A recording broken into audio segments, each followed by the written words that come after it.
Hello students and aspirants, Gupta dynasty के बारे में आज के लेक्चर में हम बात करने वाले हैं। हमारी जो ये करंट सीरीज चल रही है इसमें हम जीके के अंदर डायनेस्टी टॉपिक को कवर कर रहे हैं। इसके पिछले वीडियो में आप लोगों ने चंद्रगुप्त मौर्य यानी मौर्य डायनेस्टी के बारे में समझा था। आज हम बात करेंगे गुप्ता डायनेस्टी के बारे में। हमारा फ्लो वही रहने वाला है। हम जानेंगे कि डायनेस्टी के फाउंडर कौन थे, साथ में समझेंगे कि फाउंडर ने किसको हराकर थ्रोन पर कब्जा किया, साथ ही जानेंगे कि कब उस डायनेस्टी का अंत हुआ और किन कारणों से हुआ। तो जब ये सवाल आता है कि गुप्ता डायनेस्टी के कौन फाउंडर थे, तो कई बार बच्चों को लगता है यहाँ पर शायद बात चंद्रगुप्त मौर्य की हो रही है, क्योंकि चंद्रगुप्त के नाम में भी गुप्त गुप्त आता है। पर मैं आपको रिमाइंड करा दूं, ये गलतफहमी है। श्री गुप्ता और चंद्रगुप्त मौर्य आपस में लिंक नहीं है। हालांकि चंद्रगुप्त नाम के आगे शासक हुए हैं इस डायनेस्टी के अंदर यानी गुप्ता डायनेस्टी के अंदर, पर ये लिंक्ड नहीं है। श्री गुप्ता को रिगार्ड किया जाता है as the founder of Gupta dynasty. कब की बात है ये बात है अराउंड 240 280 सीई की। और आगे बढ़ेंगे और समझेंगे कि दरअसल इनको रूलर बनने के लिए किससे युद्ध करना पड़ा। तो हिस्ट्री इस बारे में साफ साफ नहीं बता पाती है कि इन्होंने किसको हरा कर अपने राज्य की स्थापना की, बल्कि ये समझा जाता है कि ये एक लोकल चीफ रहे थे जहां से इनका राइज शुरू हुआ। आगे कुछ हाइलाइट्स देखेंगे।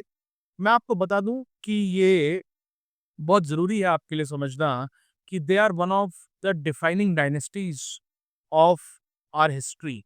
जी हाँ, चाहे नालंदा यूनिवर्सिटी हो, एस्ट्रोनॉमी पर रिसर्च हो, चाहे हिंदू टेम्पल्स की बात हो, चाहे लाइब्रेरीज को बर्न करने का किस्सा हो, ये सब जोड़कर देखा जाता है।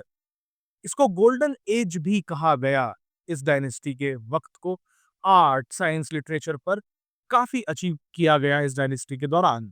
मैथमेटिक्स, एस्ट्रोनॉमी, मेडिसिन सब में ही एडवांसमेंट हुए। संस्कृत, लिटरेचर, क्लासिकल आर्ट, इन सब के बारे में काफी डीप रिसर्च हुआ इस दौरान।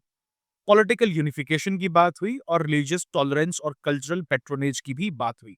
यहां तक कि कहा जाता है कि कुतुब मीनार के पास जो एक आपका पिलर खड़ा है, जिसको 7.2 मीटर टॉल बताया जाता है, जो आज तक रस्ट फ्री है और जिसको एक रिमार्केबल फीट समझा जाता है मेट्रोलॉजी में।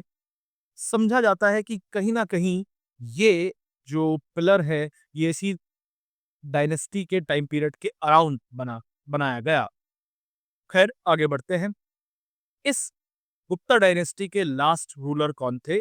उनका नाम था विष्णुगुप्ता। अराउंड 550 सीई के दौरान माना जाता है कि इस डायनेस्टी का अंत हुआ। क्या मुख्य कारण थे? एक तो हंस डायनेस्टी के द्वारा या हंस के द्वारा इन पर इन्वेजन किया गया। इनकी टेरिटरीज, इंपीरियल कंट्रोल खत्म हुआ, लॉस हुआ उसका। इनके रूलर्स और इंटरनल कॉन्फ्लिक्ट काफी वीक थे। रूलर्स वीक थे, इससे इंटरनल कॉन्फ्लिक्ट बढ़े। इकोनॉमिक डिक्लाइन हुआ एंड रीजनल किंगडम्स का राइज होने लगा और वो जो यूनिफिकेशन का सपना था एक बार फिर से ध्वस्त हुआ।